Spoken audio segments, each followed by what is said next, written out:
तुम्ही पाहत आहात MCN न्यूज मराठी। वारकरी संप्रदायाची अखंड परंपरा जपत जळगाव जिल्ह्याच्या मुक्ताईनगर येथील संत मुक्ताबाई यांची पालखी बुलढाणा जिल्ह्यात दाखल झाली आहे। 318 वर्षांची गौरवशाली परंपरा लाभलेल्या या पालखीचे जिल्ह्यात ठिकठिकाणी उत्साहात स्वागत करण्यात येत असून भाविक मोठ्या संख्येने दर्शनासाठी गर्दी करीत आहेत। संत मुक्ताबाई यांची पालखी 27 जून रोजी बुलढाणा जिल्ह्यातील मोताळा येथे मुक्कामी होती।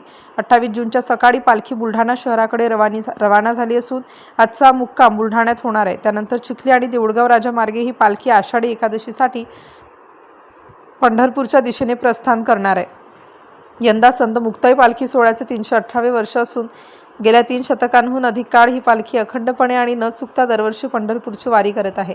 वारकरी परंपरेचे जतन करणारा हा सोहळा आजही हजारो भाविकांचे श्रद्धेचे केंद्र बनलाय। यंदाच्या पालखी सोहळ्यात 1000हून अधिक वारकरी पायी सहभागी झाले आहेत। बुलढाणा जिल्ह्यातून पंढरपूरकडे जाणाऱ्या पालख्यांमध्ये शेगावच्या गजानन महाराजांच्या पालखीनंतर संत मुक्ताईंची ही दुसरी प्रमुख पालखी मानली जाते। पालखीच्या स्वागतासाठी गावोगावी रांगोळ्या, फुलांची उधळण आणि टाळ मृदंगाच्या गजरात भक्तिमय वातावरण निर्माण झाले आहे। संत मुक्ताईंच्या दर्शनासाठी नागरिक मोठ्या संख्येने उपस्थित राहत असून संपूर्ण परिसर वारकरी भक्तिरसात न्हाऊन निघाला आहे। MCN न्यूज मराठीकरिता कृष्णा पाटील, मोताळा।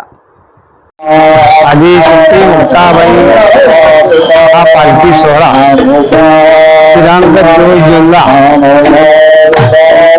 मुक्ताईवरून निघाला।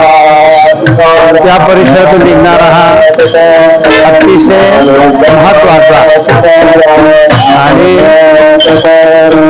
महात्म्य संत परंपरेमध्ये असलेला असा पालखी सोहळा आहे।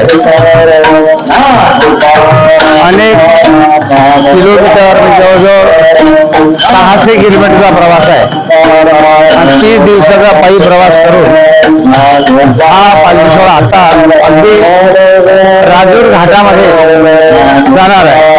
ज्ञानोबारांच्या तुकोबारांच्या पालखी सोहळ्याला दिवा घाट लागतो, तसा मुक्ताबाईला जवळजवळ 3 ते 4 घाट लागतात।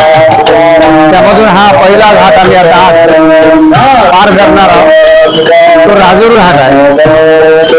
नंतर तळणीचा घाट आहे, नंतर भूमचा घाट आहे आणि पालीचा घाट आहे। हे 4 घाट मुक्ताबाईच्या पालखी सोहळ्यामध्ये राहतात। बुलढाणा जिल्ह्यामध्ये जवळजवळ आता हा 3रा मुक्काम आहे आणि उरलेले 6 मुक्काम पार करून आम्ही जालना जिल्ह्यामध्ये प्रवास करणार आहोत। जळगाव, बुलढाणा, जालना, बीड, धाराशिव, कोल्हापूर अशा 6 जिल्ह्यातून आणि 4 भौगोलिक प्रदेशात मराठवाडा, मध्य प्रदेश, खानदेश आणि विदर्भ अशा 4 भौगोलिक प्रदेशातून निघणारा एकमेव पालखी सोहळा आदिशक्ती मुक्ताबाईंचा आहे। श्री संत मुक्ताई या वारकरी संप्रदायामध्ये कवयित्री आणि श्री संत प्रसिद्ध आहेत। त्यांच्या पालखी